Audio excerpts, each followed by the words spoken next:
I just like you guys. You guys.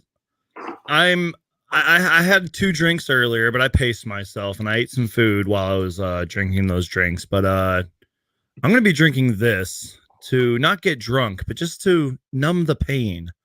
Shout out to Craig Hamill, and I want to quote him exactly on this, who said it perfectly. Craig Hamill said, "I kind of want to scream, cry, puke, all at the exact same time." I am literally baffled. I don't know what my name is. I don't know what I'm doing.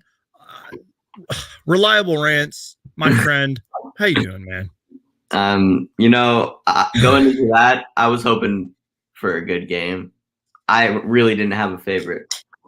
Deep down, because the Suns geek, I wanted the Suns, but I was really hoping for a good game, and that's what we got. So, I know it's the opposite of what Brandon here was thinking, but that was my thought process. I guess if that is one positive takeaway, is that was one of the craziest NBA Finals games that I've ever watched. Well, yeah, here we are. The Phoenix Suns are now down 3-2 as they blow in what I called a must win. There were some people that said this isn't a must win, and I get their reasoning. It's so stupid. And I'm like, it was a must win because 1, they're at home, and 2, Game we're going 5 back to Milwaukee where the Bucks are great at home. And also Game 5 in any series in any sport is a must win. That's Game 5 is the most important game of the entire series. Like, you can't tell me otherwise. Exactly. And the Suns lost the 123-119. Before we get started, guys, make sure to Hulk smash that like button. Please subscribe. Share this live stream out. Let all your frustrations out in the chat. Because, guys, I don't even know what to say. I think it's as simple as this, Reliable. The Suns had an excellent first quarter. Probably one of the best first quarters I've ever seen in Suns franchise history. Mm-hmm. And then the second quarter happened. And yes, the second quarter was terrible, and we're going to talk about it. But it was really the third quarter, too, that happened. I don't know how the Suns came back and, almost won that game. There's so many things to point to. So I guess what I'm just going to ask you is what are your just takeaways from this game? Like, I don't know. What do you think?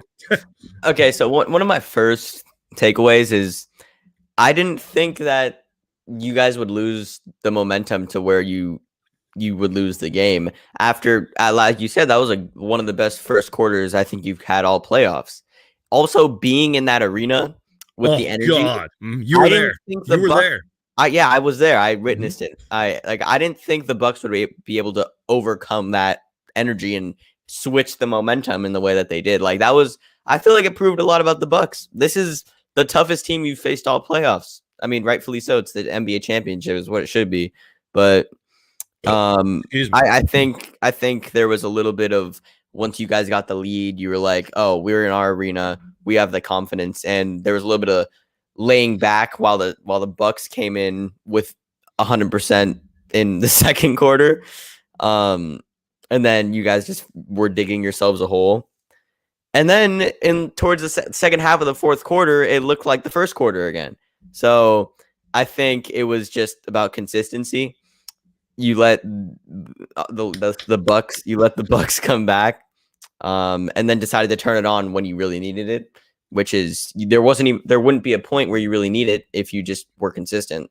But obviously that was tough. That was a great game. I mean, like, you got to give props to the Bucks. Like, I mean, it's more of, I think they won the game more than you guys lost the game.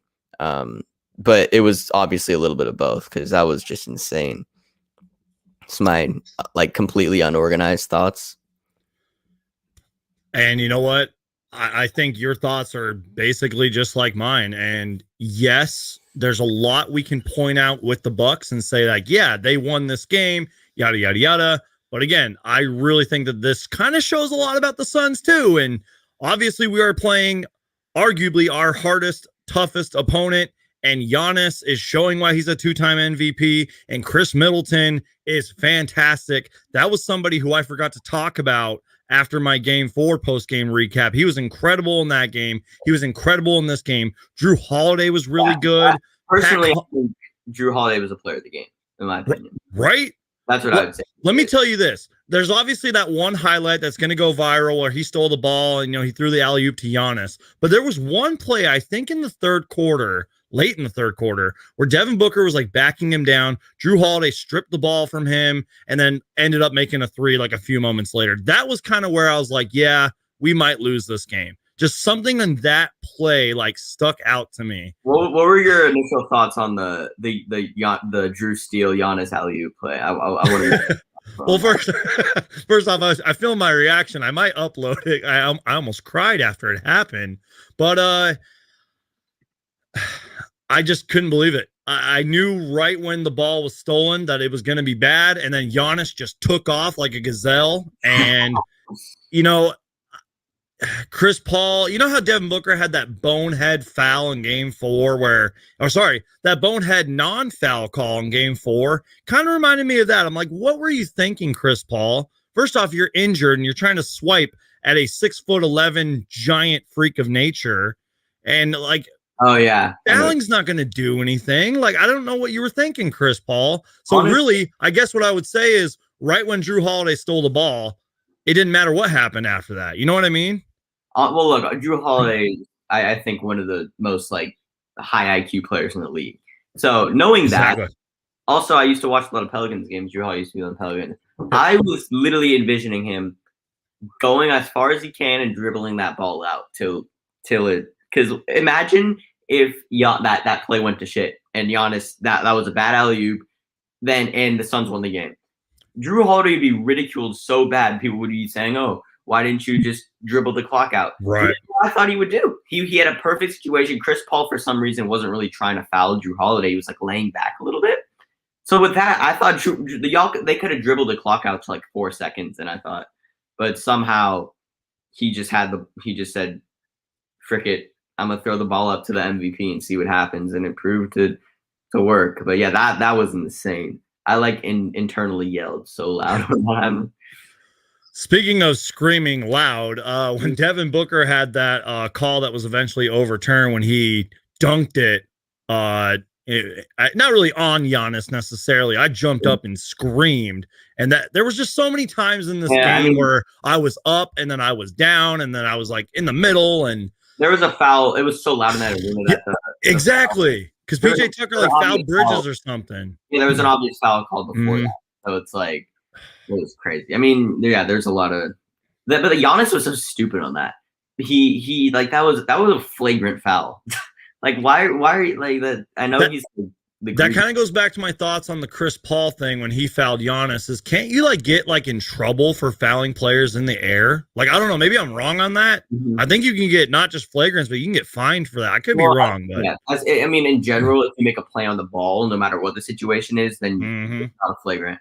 That, but it's just the thing that when you're in the air, obviously we're more vulnerable for an injury.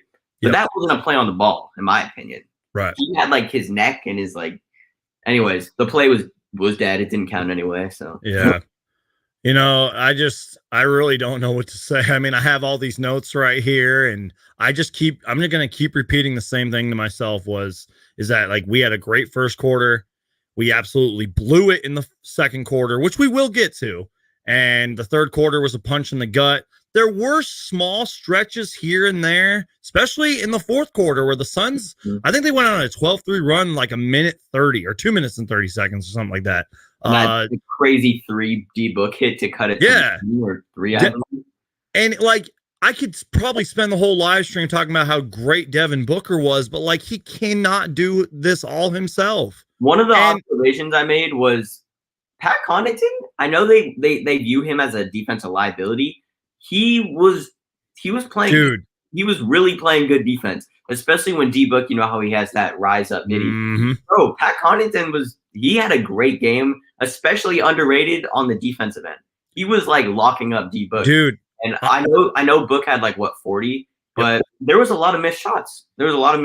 So I think he was getting in his head a little bit. So dude, I'm not trying to compare these two players at all, but I will compare the series that they're having, Cameron Johnson and Pat Connaughton, because those guys have shown up for their teams. They've both been aggressive. They've been hitting 3-pointers. And as you said about Pat Connaughton, underrated on defense, which I think Cam Johnson is. Cam Johnson was kind of another bright spot in this game, but Pat Connaughton had a game earlier where he had like 17 points.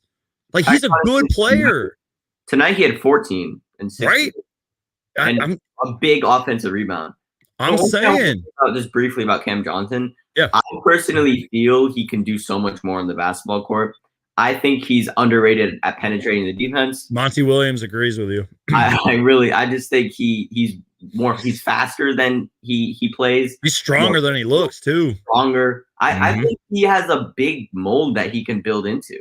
And I just don't think he's utilizing it. I mean, he's still young in the NBA. And obviously you have D-Book and Chris Paul, but like, I think Cam Johnson has high ceiling. I totally agree with you, man. Not really using.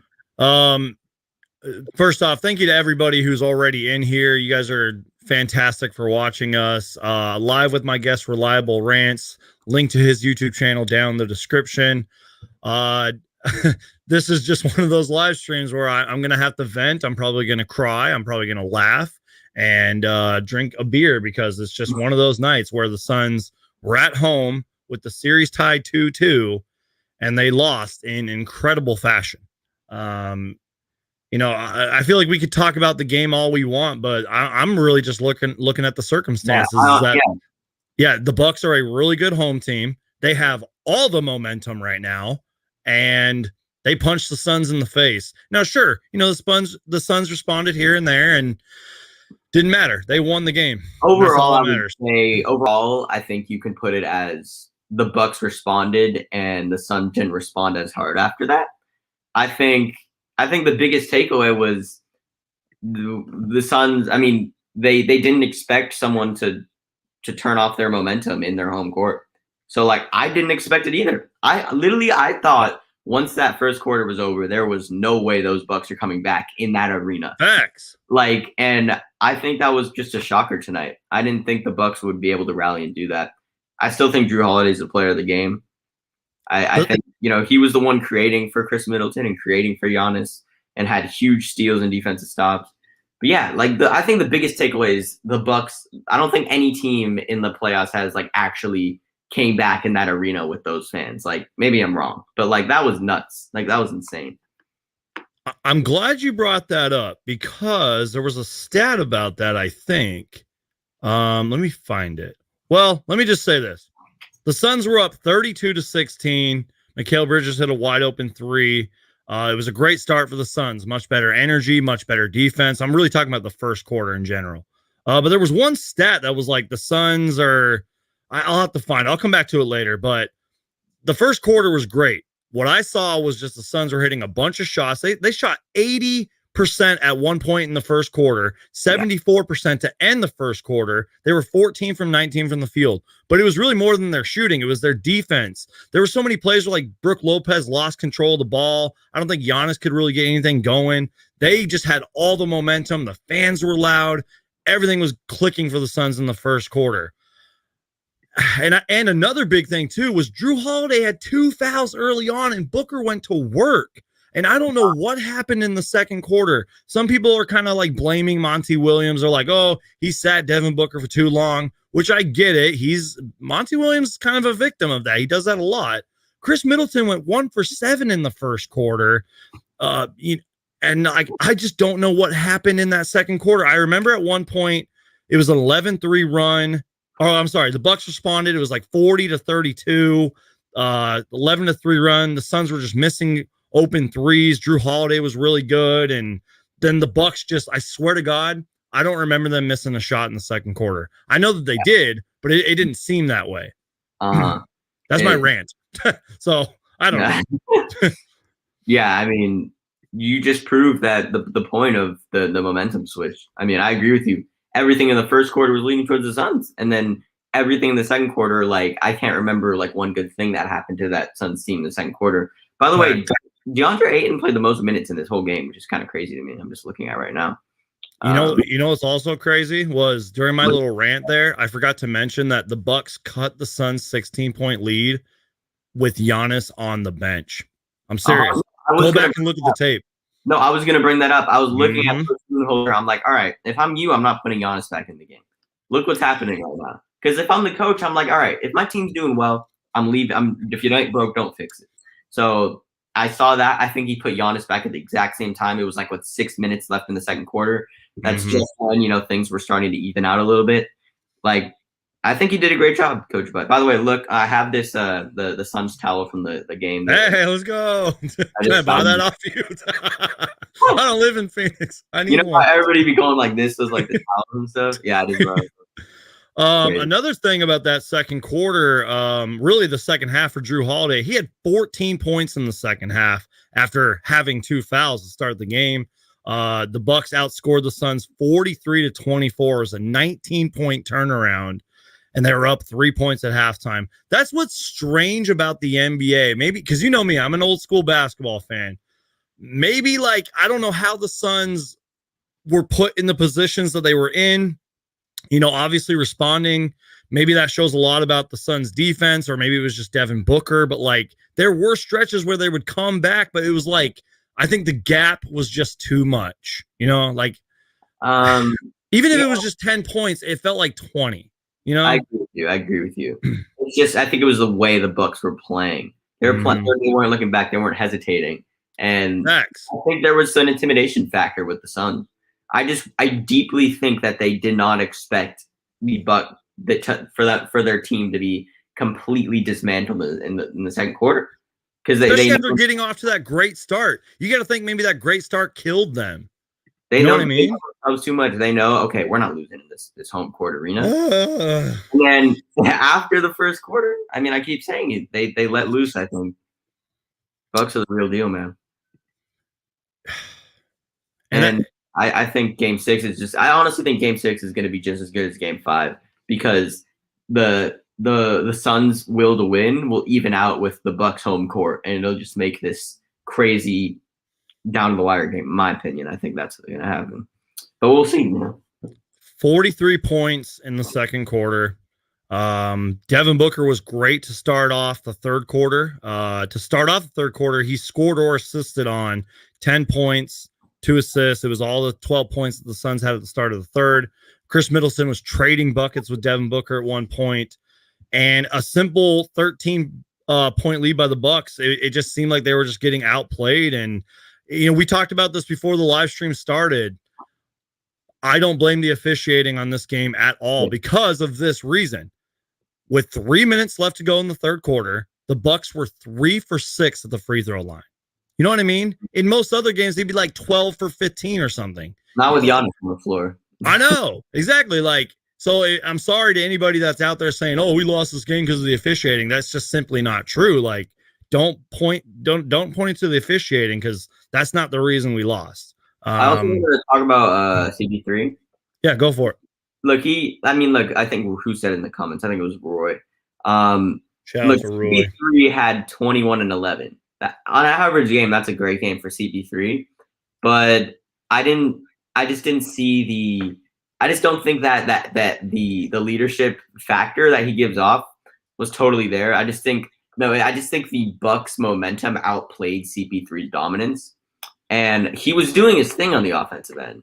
But I feel like if he rallied his team earlier in the second quarter, I just think the Bucks made that a non-factor. They didn't let that happen.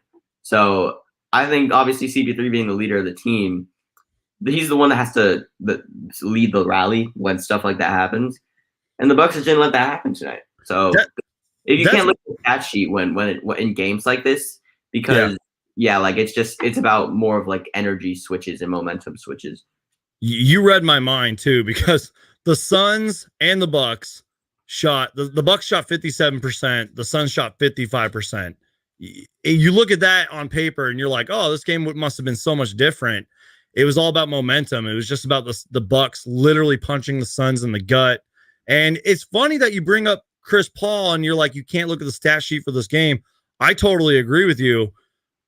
Chris Paul, 35 minutes, 21 points, 11 assists, 9 for 16 shooting. That should be a great game from Chris Paul, and it clearly wasn't. Like, I think it was just really him being effective and consistent because, sure, let me see how many turnovers he finished with. It was 5 turnovers, or I'm sorry, 1 turnover. Yeah. But, like, it was just that effectiveness. It just didn't seem like he had 11 assists. It didn't seem like he had 21 points until the second half. I didn't even know what Chris Paul was doing the first half. Yeah. He downplayed his injury. He's clearly injured. I hope he doesn't go to the media tonight and say, I'm not hurt, I'm good. Like, just admit to it. You're injured. I mean, I think also there's a hand problem with him too. Yeah, he has something on his wrist. Yeah. One more thing I want to bring up. I think this could be part of Monty's fault, but the way I saw it tonight and maybe last game, I think there's a lack of depth when it comes to the Suns team.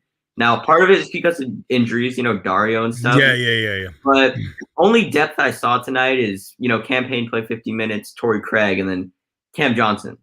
And then your bench combined for 15 points. So it's like, I think Monty is playing too top heavy. And Pat Connaughton had 14 by himself. Oh, Pat Connaughton, yeah. I think Finals MVP goes to Pat Connaughton. I think you guys are playing way too top heavy, in my opinion. I think Torrey Craig, Cam Johnson, and Cam Payne are 3 incredible bench players who, really aren't getting those minutes right now. And obviously, Cam Payne has slowed down a lot. But he's been. Ugh. Yeah, I think that he's still the energizer. I think at the end of the day, he's still the energizer bunny that you guys need. He's like the Bobby Portis of your team, in my opinion. I agree with Pierre Toon, who said Chris Paul had some bad passes. There was one pass in particular. I don't know if he was guarded by Giannis, but like Cam Johnson was open in the corner and Paul just like zipped it to him. And I was like, dude, like that's a simple pass, like I don't know. Yeah. Sorry. Sorry to interrupt you, but that just we were talking about Chris Paul and I said he had 11 assists. It didn't feel like he had 11 assists. What a game, man. I don't even know what to say. The Bucks had 36 points in the third quarter. And I just want to cry. it's that simple. And you got to realize Pat Connaughton wouldn't really be getting a lot of minutes if it wasn't for DiVincenzo's injury. So he stepped up. I mean, he's gotten put into a bigger role and actually stepped up, which is kind of insane to me. Like if they had, I think it was a blessing in disguise. I don't think DiVincenzo would be playing as well as Connaughton is. DiVincenzo is a good player too, man. But he's really young as well too. Right. Villanova. I don't think the series is over. I mean, I have to say that as a Suns fan. I don't think it is. I don't think. You know what? I'll answer this question at halftime in Game 6. You know what I mean? Like, because that's when we'll kind of know. Like we kind of knew tonight that something at halftime was bad, and we'll see what happens. When I was there, I was hearing the Suns in 4 chat, the chant. It was kind of the only possible scenario is Suns in 7. That's crazy to me. But hey, look, I'd rather win a 7-game series than a 4-game series. That's just, I mean, it's definitely not over. Knowing the team, knowing the coaching ability, it's not over. I will say this, though, and I put this in my notes, and I actually wanted to read it. The Suns, the last time the Suns lost 3 games in a row was January 27th. Until tonight. You know what I mean? That's insane. All right, can you say that again? I was responding to a comment. My bad. No, it's okay. It's okay. The last time the Suns lost 3 games in a row was January 27th. Wow. Just saying.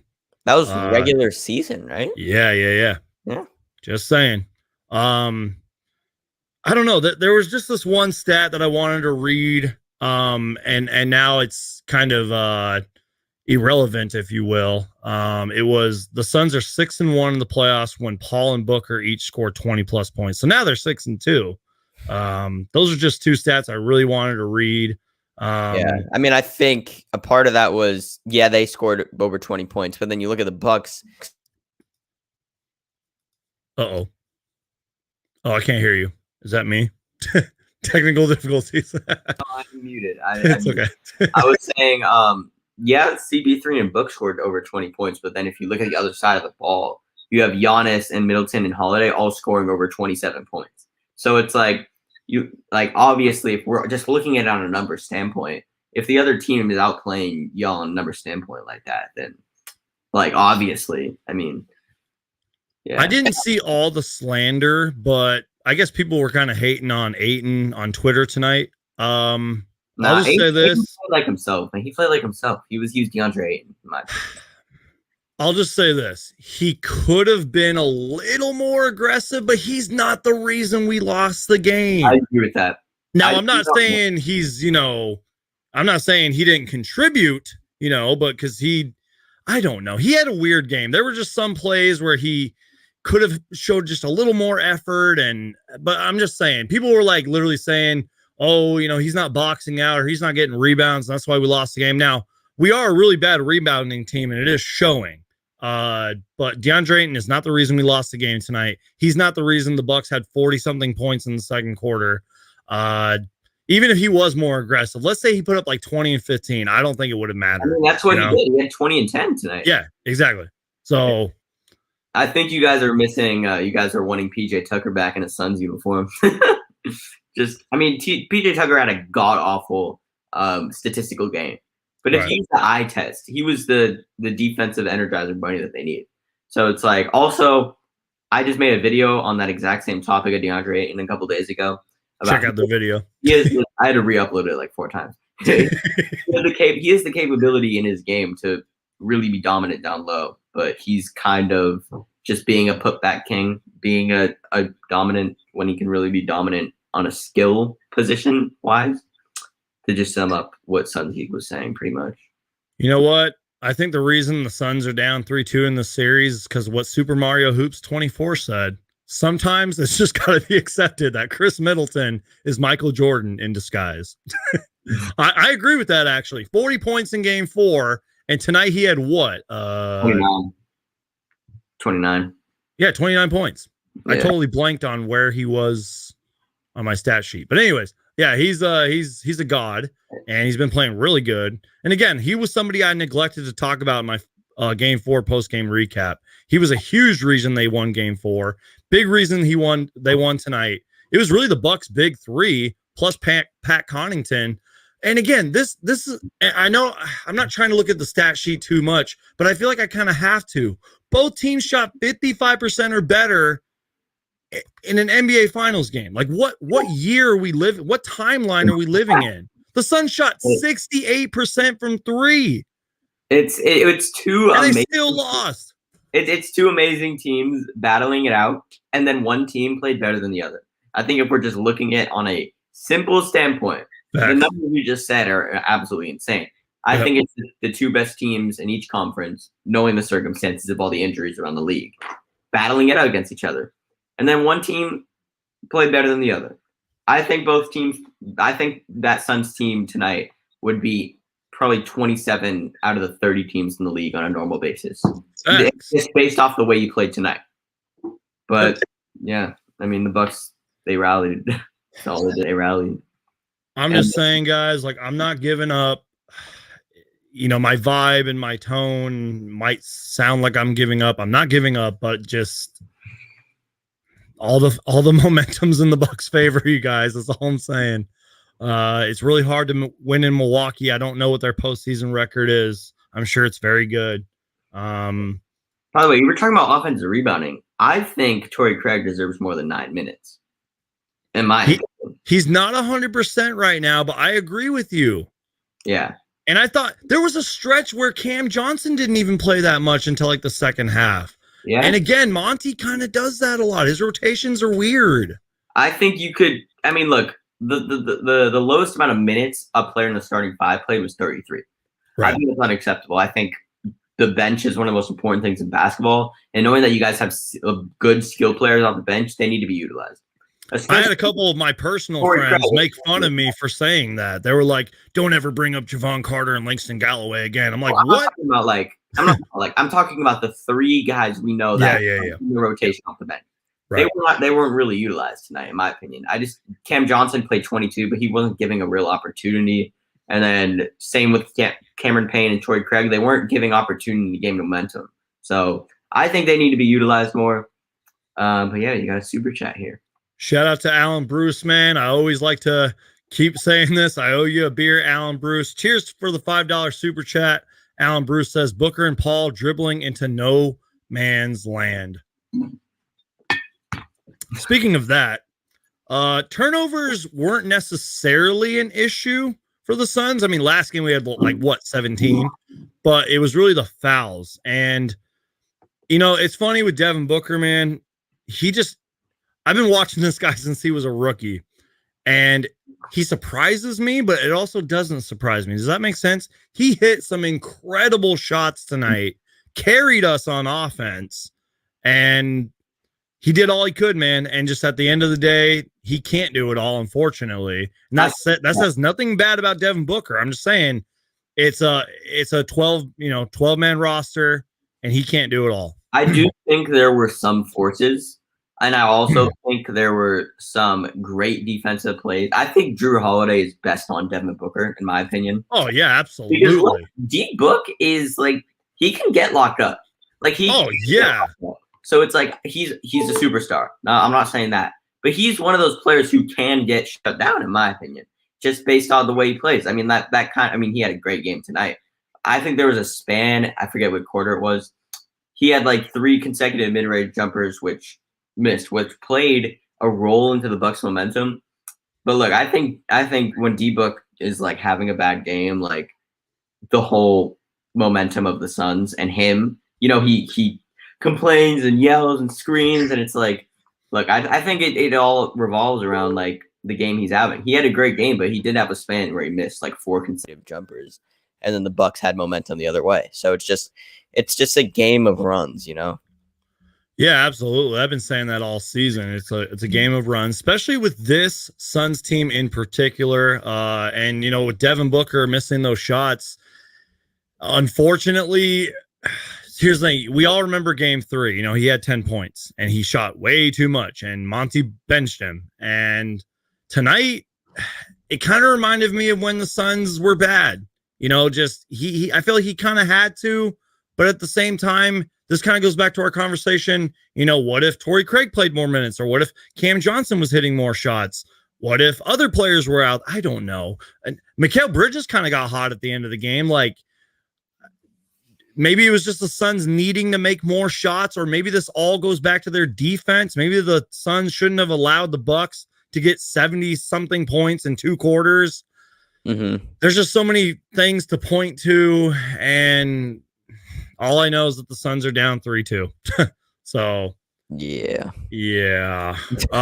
Speaking of Devin Booker, though, and his amazing scoring, he had an amazing game. I'm not trying to take away from that. I'm just saying the key misses really played a part in the Bucks' momentum. That's all I'm saying. But speaking of Devin Booker and his amazing scoring, I think Stat Moose tweeted this out. With his 10th 30-point game this postseason, Devin Booker joins Rick Barry, who I think is overlooked, in 1967 as the only players to have 10 30-plus point games in their first career postseason in NBA history.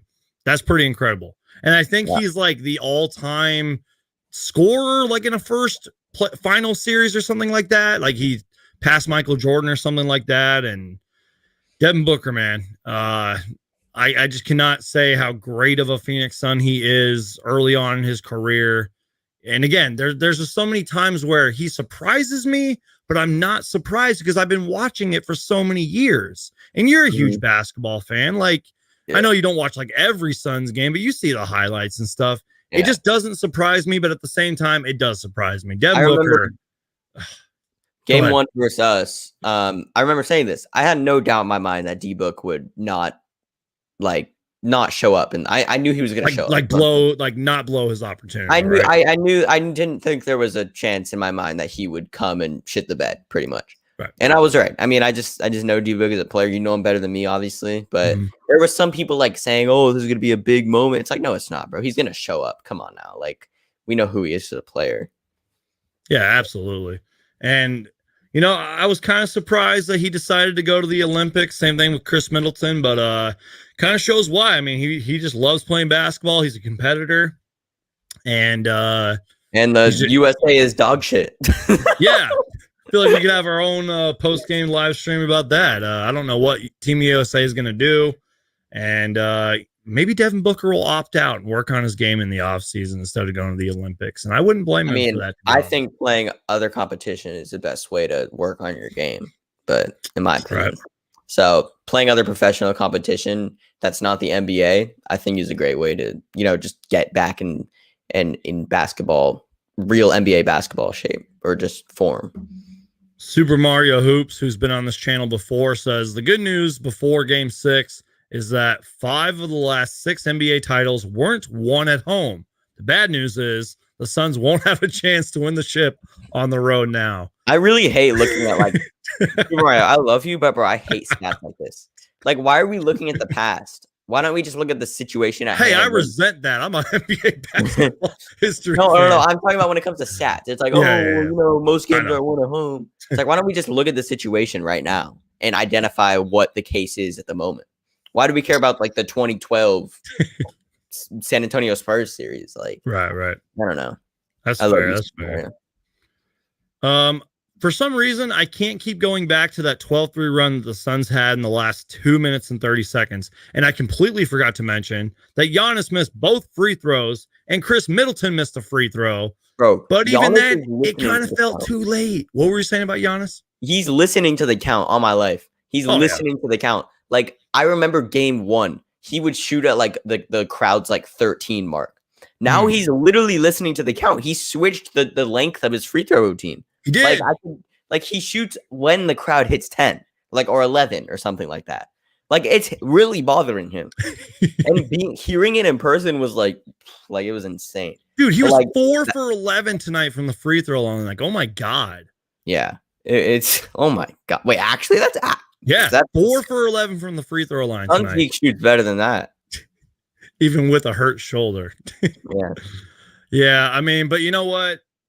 You know what scared me about this game too was Giannis finished with 32, 9, and 6. So not his best game, right? I remember at one point he was 18, 6 and something. And I think that might have been during that stretch when the Bucks just responded with him on the bench. And even during the third quarter, I was like, man, Giannis is just chilling. And I don't know what's going to happen, in Game 6, but I'm like, I think Giannis, again, is proving people wrong and showing why he's a 2-time MVP. He's also injured. Yeah. I was going to ask you about that. Obviously, we're not doctors. Do you think his knee is 85%? I doubt it. I mean, look, he was sitting out in just the Eastern Conference Finals, which was a week or two ago. Right. So that's crazy to think about, by the way. If we just look at the situation, if this were a time in the regular season, you think Giannis would be playing at this point? I doubt it. Because what was the diagnosis? I think it was a sprained MCL or something like that. Yeah. I just had it too, and I forgot what it was. A hurt ligament in the knee that caused him to sit out. And dude, you saw it. It looked bad. Yeah, it was a hurt ligament in the knee that caused him to sit out just 2 weeks ago. So, no matter what the situation, he's not 100%. But he's playing really well. Hey, you know what? Chris Paul wasn't 100% either. And clearly he's not. I don't know what when they went to the finals, he revealed that he had something going on in his hand, and it's been showing. I remember when the Rachel Nichols or someone asked Jesus Christ, asked him what was wrong with his hand. He was like, absolutely nothing. He's okay. And even recently, there was when he's talking to the media, he downplayed the injury, and I'm like, you are clearly injured, and I get it. You want to be a good leader.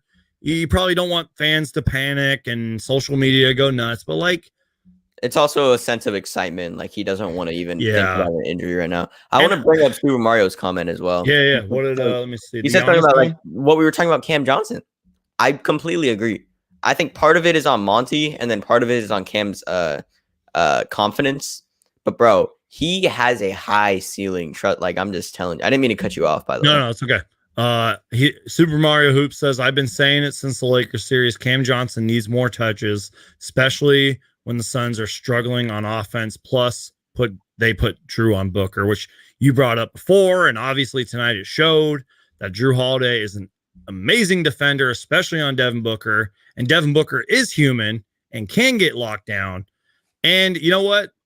I made a video about this recently. I talked about how great Cam Johnson was in the Western Conference Finals, and Monty Williams had a quote where he was like, Cam Johnson is a starter in this league. He just needs to be more aggressive and be more consistent and yada, yada, yada. You know, like he's one of the best shooters in the NBA. He wasn't like calling him out or anything. He's just trying to like motivate him, saying, you are a starter in this league, Cam Johnson. So, even though he's not starting, but yeah, I don't know.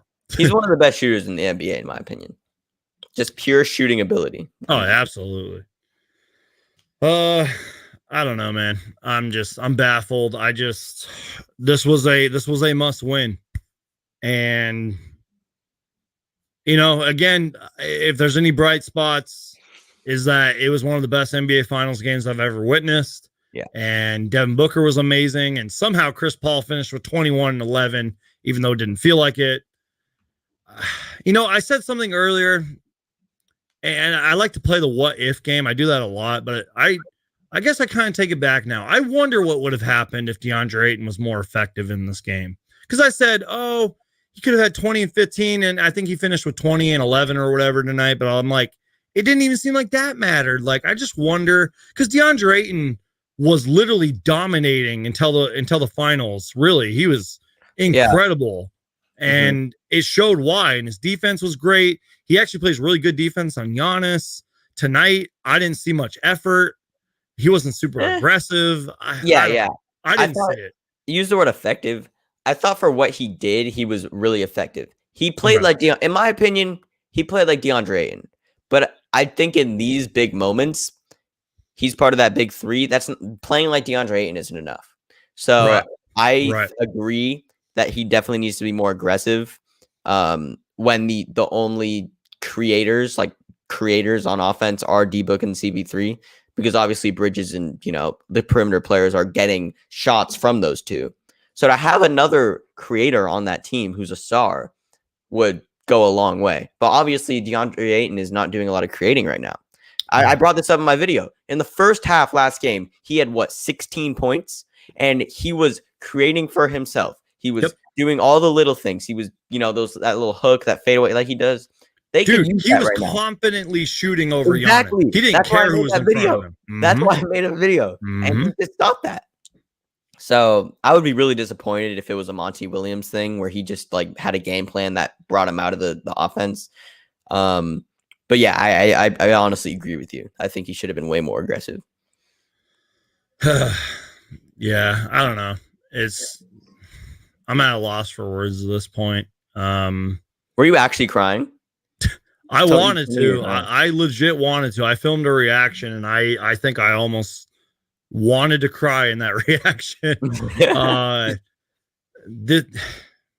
I'm literally at a loss for words. Like, I think it's just hitting me now that the Suns lost this game, and I am a little scared, honestly, to go back to Milwaukee. Yeah, as you should. I mean, you're down 3-2 in a series. Who wouldn't be scared? I mean, I can have all the confidence in the world, but after what we saw tonight, I'm like, if we don't start off that first quarter good, and even if we do, who knows what's going to happen? One thing we've done terrible at all playoffs long is closing out quarters. So we got to close out quarters better. Devin Booker has to be elite. Chris Paul has to look somewhat healthy. We need help from our bench. Mikal Bridges was good tonight, but he has to be better. I think every starter in that starting lineup can create for themselves. Oh, absolutely. I say Drake Crowder is more of a spot up shooter, but he's been shooting the freaking lights off of the building. I mean, like Drake Crowder's been really good. Oh my God. Like, if we just talk about it for once, I mean, like, even on like dead balls, like he just chucks them up and they're just splashing like a. And you know what? Like going nuts. He only had 10 points tonight, but if I heard on the broadcast correctly, he's shooting like 58% or something like in his last few games from three. I could be wrong on that. I swear I heard that. Remember the start of the game. You saw what he was doing, right? Going nuts. And our boy Romp is huge on Jay Crowder, and he does bring, you know, great leadership and experience and defense and you know, even in, I think it was game 3 or 4, he caught fire like late. Oh my God. But it was just like a little too late.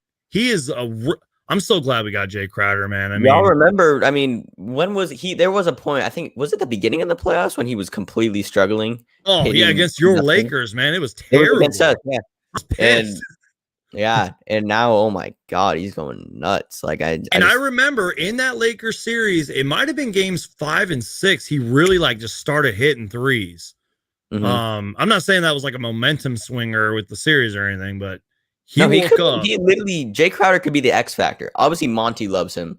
Like he could be the X factor in a game. I mean, like obviously teams know what type of player he is, so they make sure to close out on him as much as they can. Mhm. But bro, whenever he has like an opportunity to hit a shot, like he's hitting. I wonder this too. I don't really know where I'm going with this, but I wonder if the Suns have maybe gone away from things that they've done in games 1 and 2. Like, I don't know how our ball movement's been looking lately. We're a great, ball movement team. And yeah, I don't know. I wanted to bring that up. So if anybody in the chat has any thoughts on what I just said, I don't know. I think, I mean, look, I think it's a lot of I think it's more D-Book and CB3 than it was. I think that's just naturally them being the players they are. It's like, oh my God, we are the leaders of this team. We have to take over the game. I think part of that is just playing into it. I mean, but yeah, I just think it's naturally how games, like knowing the circumstances of a game can like change the way that the game is played. So especially with a Hall of Fame point guard and Chris Paul, who Charles Barkley said is the best leader in the game, and Devin Booker, who's a mid-range superstar. Yeah. Again, man, I said this 10 times already, and I'll say it 15 times more. Devin Booker can't do it all, whether Chris Paul's hurt or not. And that's what's so crazy. Just 21 and 11, and it didn't seem like it, man. I don't know. And I don't even want to try to even like process game 6, because that just seems like a lifetime from now, and I'm terrified of game 6. I really am. I am. But again, what's lucky for the Suns is they still have 2 chances to win this thing. I thought game 7. But it seems like they only have 1. I think game 7, if it comes in game 7, could be the greatest game in NBA history. Like, honest to God. Like, I think that could actually happen. By the way, I want to acknowledge the whole chat, even when we stopped talking about this piece of content. Well, I don't even know what I'm saying anymore. They keep talking about Ayton. Let's be more aggressive. Be more aggressive. Yep. DeAndre Ayton. Drew Holiday switched on him. DeAndre Ayton more aggressive. So yeah, it seems like a common denominator when it comes to Suns fans. So it's because, I mean, dude, you know me, bro. I was Ayton's biggest critic earlier in the year. Because, dude, you say that about every Suns player. He was terrible, like throughout most of the season. He would have games where he was just slow and sloppy and would get like 6 rebounds, but then all of a sudden, man, he shut everyone, including myself, up in the playoffs. And I guess that's why we're kind of so hard on Ayton this game and games in the past. Just we know when he's aggressive, we know when he's effective, and someone told him something. Yeah, at the beginning of the playoffs in game 1, he's like, you know what you're capable of. Like, go out there, Iverson Vlog says, I'm not going to school in August. I'm dropping out. I can't afford to get laughed at. Somebody literally, I don't think they unsubscribed to me, but they said like, I'm not watching basketball content anymore, like, because the Suns lost game 4. Like, literally, you can go to my video and see that comment. I'm like, calm down, guys. Like, Iverson, you know what you got to do, bro? Whenever that other team, whenever the person tells you that, ask them where their team got in the playoffs. Literally ask them, where did your team get in the playoffs? I bet you they're not going to be a Bucks fan. Right. So I'm literally, bro. And also ask them, where did you expect the Suns to go? I don't think anybody expected the Suns to make the freaking finals. Not even me. I mean, I knew we'd be a good team. I think I'm on record for saying we'd win about 45 games and we'd go far in the playoffs, but I didn't think we'd go this far. And Johnny timestamp, if this is true, I'd have to research it. I'm pretty sure it is. Connington has the most threes in the series, and he's off the bench. Yeah. That is insane. And he was in that dunk contest. Right? And he plays baseball. He looks like your average accountant, but he's going out there and hooping. Sorry, Suns fans. That was a great game. Give kudos to Drew Holiday. And I give kudos to Chris Middleton, man. I feel like that dude receives a lot of heat. and he doesn't deserve it, man. He's a great player. I don't know. Oh yeah, I love Drew. Maybe What, I'm a you talking Chris about Middleton Middleton or- fanboy. Yeah. Chris Middleton. I just feel like there's things I've seen on him in videos and tweets and all that. I'm just like, I don't think he deserves all this slander. I don't know. That's just me. Somebody says it's annoying how non-aggressive Ayton is. He just is ball watching. He needs to box out and fight down there. So many possible rebounds were there for him, and he wasn't even trying. Yeah. I agree with most of that, and I do want to look. I know I've been doing this all live stream, but we only lost the rebounding battle by 2. But I agree, man. We were just getting killed at times on the boards, especially offensively. Tonight we had 8 offensive rebounds. And Jeff Van Gundy brought it up. I want to talk about, they ran this supersized lineup at one point. I think they did. I saw that. Yeah. Interesting approach. But obviously when it comes to the boards, if you have Giannis and Brook Lopez and who was PJ Tucker, who are 3 rebounding specialists, and Chris Middleton's long arms. Like, DeAndre Ayton's not going to be able to outplay that, especially when they're running that lineup. So, look, I think Mike Budenholzer coached the best game of the season. Honestly, he played it naturally. It's like when Giannis was out in the second quarter, if it wasn't broke, they didn't fix it. So, like, a lot of the times he'd be like, oh, it's Giannis. I'm going to put him in right now, even though we have a 12-0 lead, run. And then that stunts it. He just let the game play out in the second quarter and then put Giannis in when it was appropriate. I think Mike Budenholzer should be talked about. He coached a great game. And yeah, I mean, I think when it comes to Monty, he's got to play the bench more. You guys have too much talent off the bench to just not being played at all. I think the whole bench on your team combined for like 32 minutes. Yep. Like, and I remember in game 4, I know I keep talking about game 4, but I feel like game 4 was huge. Booker had 42 in the bench. No, I'm sorry. Never mind. I got my stats mixed up there, but you get my point. The bench does need to score more. Booker can't do it all. They're not getting much opportunity. The bench is not getting much opportunity. I mean, right. I don't know. Campaign can, if he gets the minutes, can easily get into rhythm, in my opinion.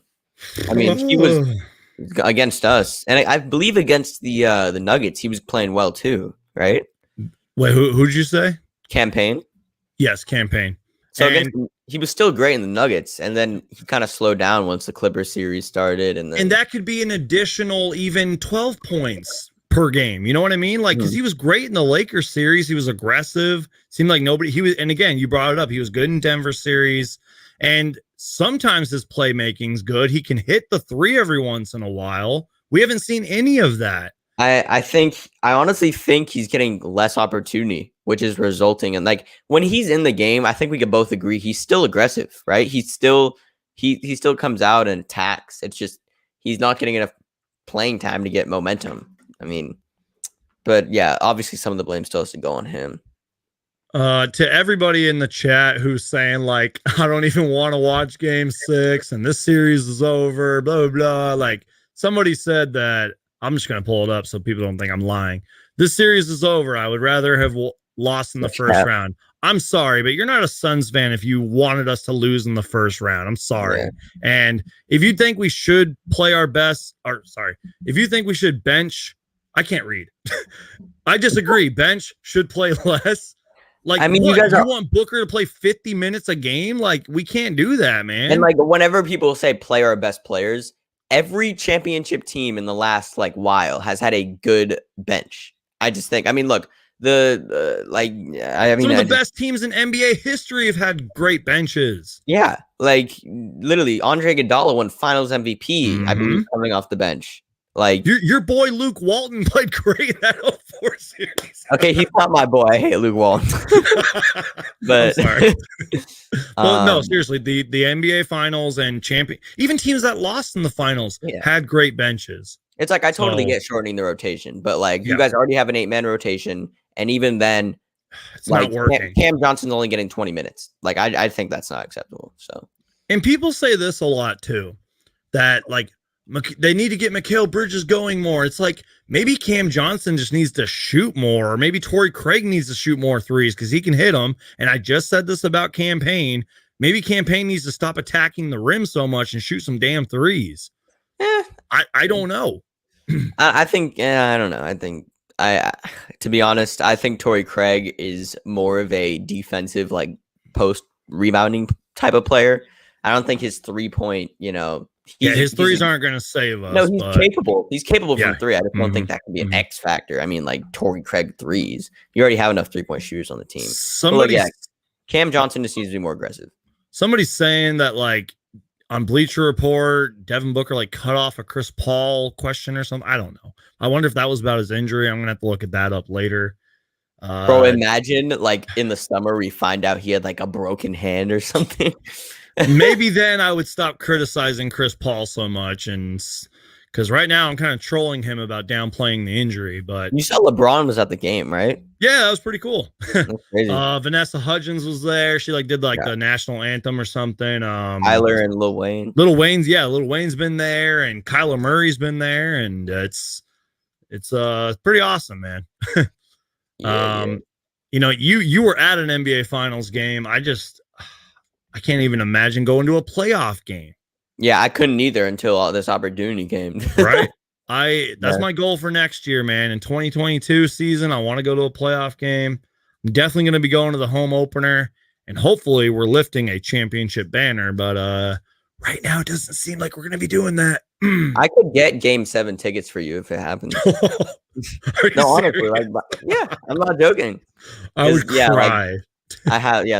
I know some more organizations, so that's how we got tickets to Game 2. I just can't go back to Phoenix right now, but I could probably hook you up, Brandon. I'm just telling you. I like how you go to Phoenix and there was like a huge like dust storm or something. There was a dust storm. I need to send the pictures. I got an alert that said like pull on the side, stay alive. Like it was insane. Oh man! And it was 115 at 9 p.m. It's insane, man. We went to Phoenix at the worst possible time in the middle of July. Jesus, sorry, that was an unnecessary rant right there. No, that's okay. Keep on ranting. By the way, you guys, we've been live for almost an hour. Make sure to Hulk smash that like button and share this stream out. I appreciate each and every single one of you who's in here. I kind of wanted to talk about something here. This does go away from Game 5, but it is still Suns related. I am wearing this t-shirt for a reason. Connie Hawkins, if you guys can still hear me, rocking the Hawk, who unfortunately passed away, I think in 2017, but he was an NBA legend, and today is his birthday. In 4 years with Phoenix, he averaged 20.5 points per game, 9 rebounds, 4 assists. He was a 4-time All-Star with the Suns. What sucked was there was some like betting scandal controversy that he was involved in. He had at the time, a career, quote, career knee injury or something like that. But even during that whole era, he was still dominant. He was literally the Suns' first superstar. And I just wanted to wish him a happy birthday. I read you the numbers, and I want to read a quote that former Suns player Jim Fox said. He said, he could do everything.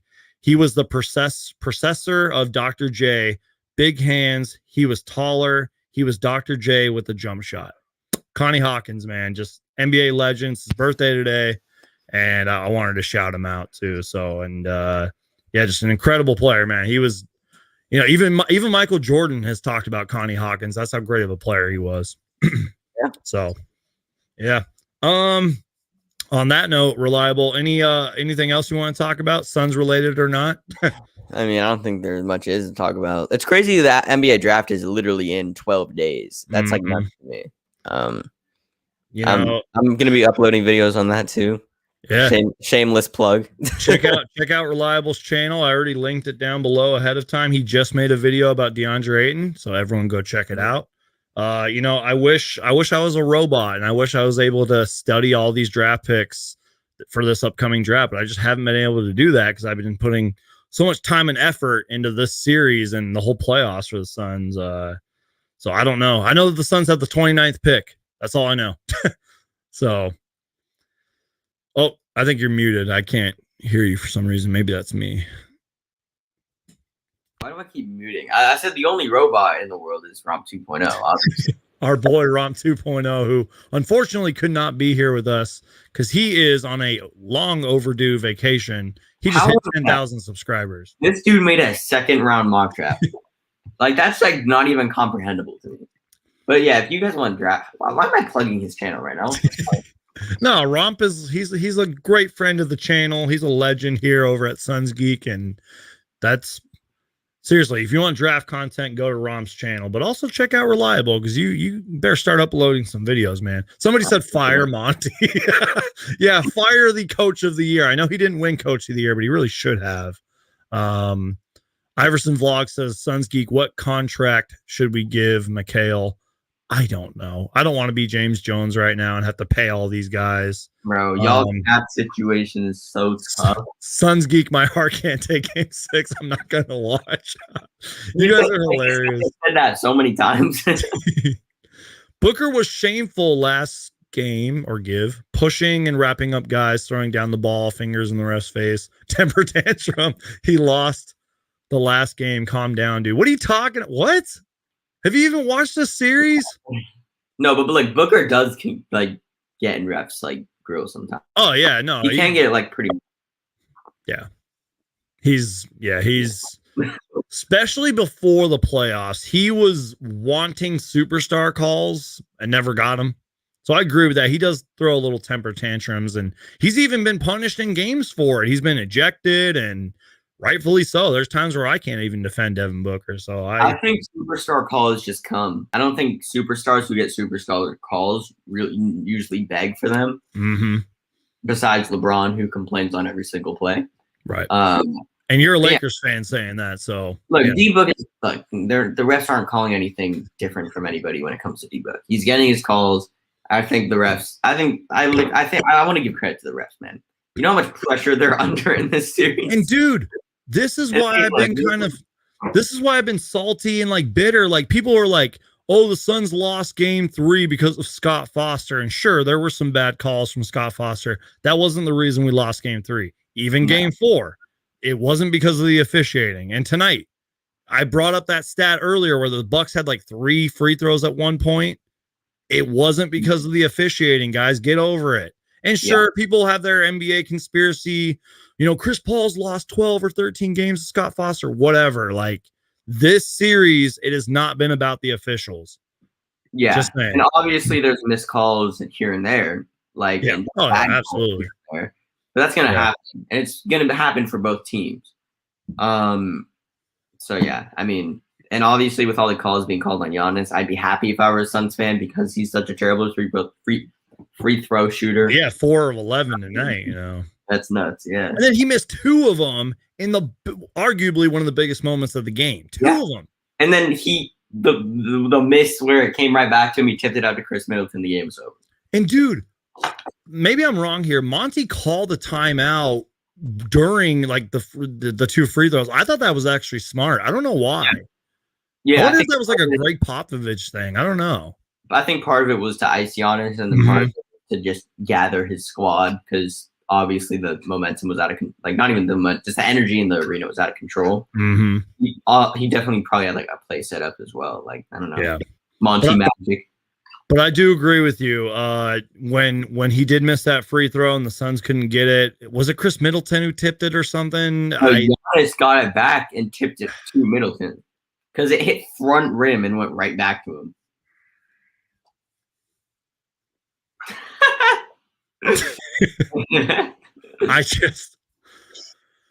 Oh boy, I love basketball. And you know what? I even tweeted this out. I said, I love you, Phoenix Suns. I don't care what happens. Like, I love the Phoenix Suns. I always will be a fan. This has been an incredible season, and I have to believe that the Suns are going to win 7 games. But right now, my only focus is game 6. Well, I mean, Sunzi, I have like a hard emotional question for you. What I want to like go into your brain. What do you honestly think will happen in the series? There's no right answer. There's no right answer. I want to know, like, based off where you're at in your headspace right now, what do you honestly think will happen? Fuck. There's no wrong answer. I mean, if NBA history teaches us anything, I think the Bucks might win. You know what I mean? I mean, But the diehard loyal, the Suns fan that was making videos about Dragan and Marquise Chris, that guy in me says that the Suns are going to come back and win the series. But like, if NBA history is teaching us anything, it's going to be a fucking insane game 6, and the Suns got to play their best basketball to win. Yeah. I mean, I don't see any team crumbling in game 6. So that being said, that's like a guaranteed good game. So we'll see. It's going to be a great game. Hopefully it comes down to the wire. And I guess that's all I got to say. They're already talking about David Ray's like, next year we can do it. Can we please just get through game 6 before we even start talking about next year? No, next year's just quick little unfortunate thing. Next year's gonna be harder because if I don't see you guys beating a healthy Nets. I don't know if I see you guys beating a healthy Clippers. I don't see you guys beating a healthy Lakers. If but the Clippers even keep Kawhi Leonard. I feel like they will, but man, I think this is your year because obviously you got pretty lucky with injury stuff, but I think I agree with Roy, man. If only we had Dragan, we would have won the chip. Oh man. Is he in the EuroLeague now, right? Yeah, he is. He's so bad. But I love Dragan, okay? That's my boy. I'm always gonna be a believer in Dragan. Who else was in that draft class? Wasn't that the Jaylen Brown, whatever? Yeah, it was Marquise Chris, Jaylen Brown, Tyler Ulis. Oh my God, that was Book's boy. And dude, he literally fell off the face of the earth. Like he barely uploads to social media. I think he still lives in Phoenix, but like he is done. That was literally Book's boy. I remember that. Like they were like boys. By the way, you can go on Twitter. Marquise Chris was playing in some like league or something. He looks healthy, man. And I'm like, he's trying to get picked back up by a team. Jamal Crawford was like tweeting with him back and forth. But yeah, game 6. That's all I gotta say is just game 6. Y'all need to sign Jimmer for that right now.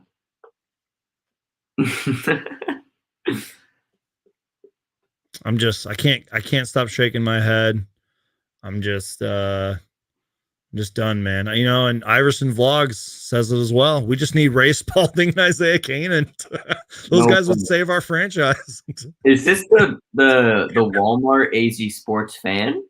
We got the AZ Sports guy. I don't know who this is. There's so many. Did AZ Sports fan change his name? Is this your burner account, AZ Sports fan? Oh man, Bender is averaging only 6.6 in the EuroLeague. Oh my God. Damn. Oh yeah. Thank you for bringing this up, Johnny Timestamp. So if you didn't know, Reliable, the Suns, they were Talking Stick Resort Arena for like a couple years. Yeah. Popular like casino and hotel in Phoenix and all that. And then I guess like the deal ended or whatever the case may be. And all of a sudden this company, I wrote this down in my notes, this company called Footprint. Let me see if I can find it. They're like some like recycling company. They do some great stuff for the planet, whatever the case may be. They are now Footprint Arena. So every time you go to a Suns game, it's called Footprint Arena. And somebody on the internet got to work and made this. So that is the foot. Yeah. So next time you go to a Suns game, you're gonna have to choose where to sit at. Imagine sitting in the 200. Bro, you 229. You have a whole ass toe to yourself. You got the whole toe. There's no other seats in 229. I wish I could give credit to whoever made this photo, but I don't know who made this photo. It is beautiful, and I had to show it. Isn't that just great? And I'm serious. That is their new arena name. That's Footprint. Cool. But I just can't get over the toes, bro. Exactly. Imagine having a whole ass like 3,000 square foot seat to yourself. And it's not just the Suns. The Mercury are going to be playing there, and then whatever this team is, I don't know what that other team is. No, but honestly, it's really good. Obviously, everybody's footprint is way larger than it would be for the planet right now. Yep. So yeah, it's really good.